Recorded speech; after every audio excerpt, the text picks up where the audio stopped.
अस्सलाम वालेकुम रहमतुल्लाहि व बरकात। उम्मीद है आप सब खैरियत से होंगे। बहुत दिनों के बाद मौका मिला आप लोगों के सामने आने का और वीडियो बनाने का। इस दौरान बहुत सारे मैचेस हुए, बहुत कुछ होता रहा, लेकिन हमने एक भी वीडियो नहीं बनाई। जैसे कि tri nation series, Pakistan, Sri Lanka, Zimbabwe और श्रीलंका का, इस तरह बहुत सारे सीरीज़ हो गए।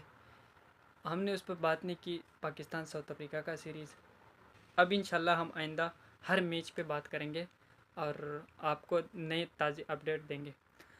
नए अपडेट्स तो आजकल कुछ मैच के हवाले से नहीं है आजकल, क्योंकि मैचेस नहीं हो रहे, पाकिस्तान का कोई सीरीज़ नहीं है किसी टीम से भी।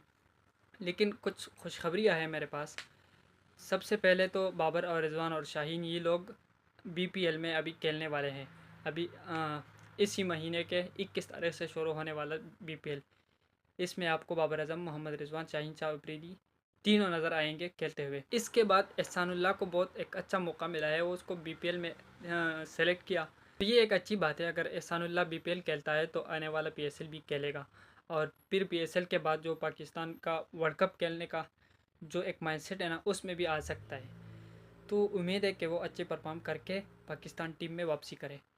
इसी तरह पाकिस्तान और ऑस्ट्रेलिया का सीरीज़ आने वाला है। टेस्ट सीरीज़ रखने वाला है पाकिस्तान और ऑस्ट्रेलिया, दोनों टीमों के दरमियान बात हो रही है। इंशाल्लाह इसी अगले साल पाकिस्तान और ऑस्ट्रेलिया टेस्ट सीरीज़ करेगी ऑस्ट्रेलिया में।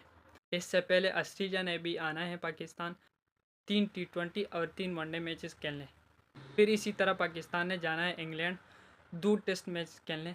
लॉर्ड्स में होगी वो टेस्ट मैचेस, बहुत मज़ा आएगा। बहुत लॉर्ड्स का जो क्राउड है वो आपको पता है, जिस तरह T20 में भी इस तरह क्राउड नहीं होता जो लॉर्ड्स की टेस्ट मैच में होता है, और फिर इंग्लैंड के अगेंस्ट, तो वो भी बहुत अच्छा होने वाला है।